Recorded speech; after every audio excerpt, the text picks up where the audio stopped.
Uno de los aspectos más interesantes cuando estamos definiendo en nuestro objeto o bien nuestro controlador, pero en nuestro caso estamos definiendo una clase abstract, una clase de tipo formulario, es la de definir las opciones específicas de cada uno de los componentes de los elementos que estamos metiendo dentro de nuestro formulario.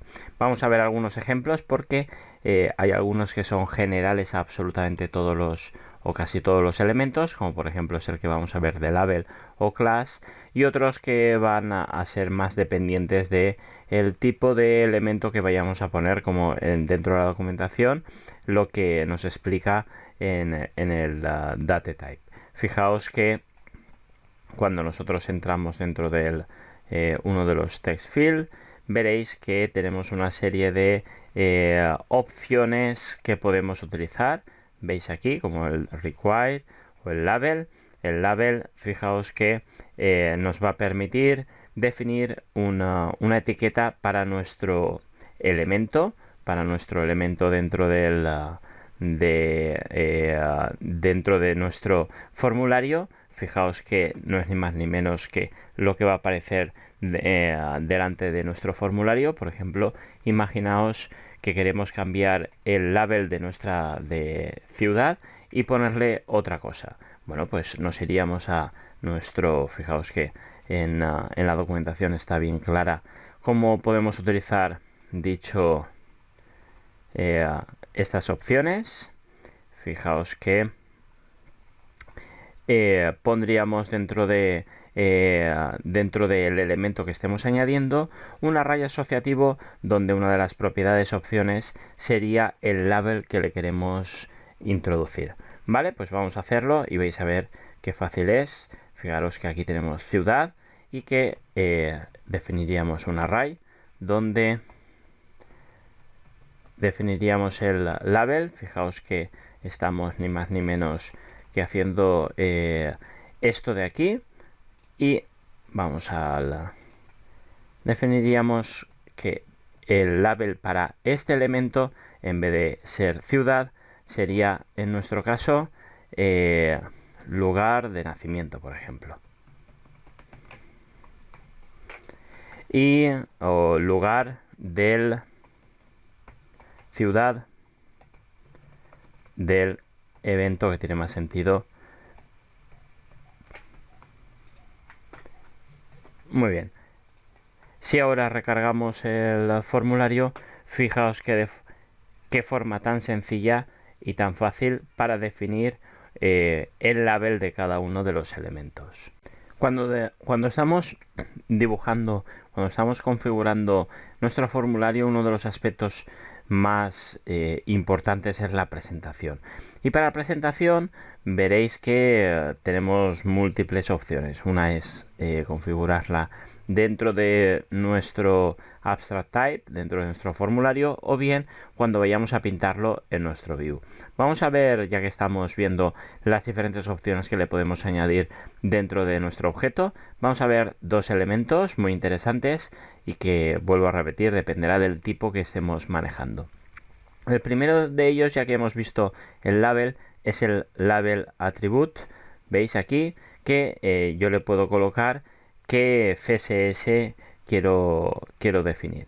Para ello, lo que voy a hacer es coger y decirle la clase que va a tener el nombre de la clase en CSS que va a tener dicho label, ¿vale?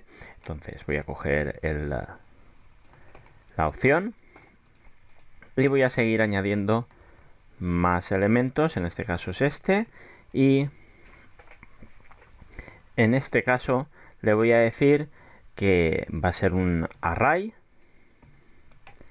puesto que se pueden definir diferentes elementos relacionados todos ellos con el HTML, y en este caso voy a definir que el class, es decir, la definición de la clase dentro del label attribute, por ejemplo, va a ser pues de tipo etiqueta.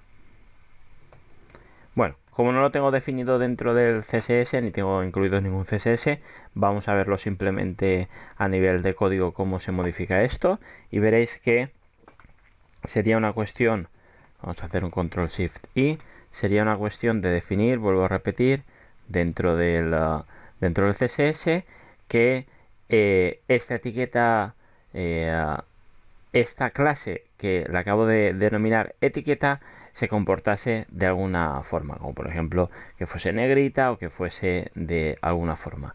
Otro tipo que fijaos que en el caso del text type no aparece aquí son los atributos, es decir, el CSS que le podemos aplicar a todo el bloque de este elemento. Pero ¿dónde aparecen los atributos igual que hemos hecho en el label, los atributos HTML? Fijaos que el text type no es ni más ni menos que una extensión del form type, y así, aquí sí que tenemos otra serie de muchos elementos, y entre ellos tenemos el del attr, el de atributo, que yo le puedo colocar. Fijaos que además el ejemplo que me coloca es directamente el de la clase. Vamos a colocarlo. Vamos a ver que no me equivoque en el paréntesis, creo que sería aquí. De hecho, como ya tengo muchos, voy a colocarlo en múltiples líneas para que de esta forma no me equivoque. Muy bien, la clase, por ejemplo, pues sería la de etiqueta elemento. Para que veáis cómo aplica esto, justamente voy a recargarlo. Muy bien. Y para que veáis cómo aplicado al elemento del input etiqueta elemento. Vuelvo a repetir que ahora simplemente sería definir el CSS correspondiente a dicha etiqueta elemento para que se colocase correctamente, estuviese uno encima del otro, tuviese, por ejemplo, un determinado espacio con el label. Aquí definiríamos el CSS que correspondería.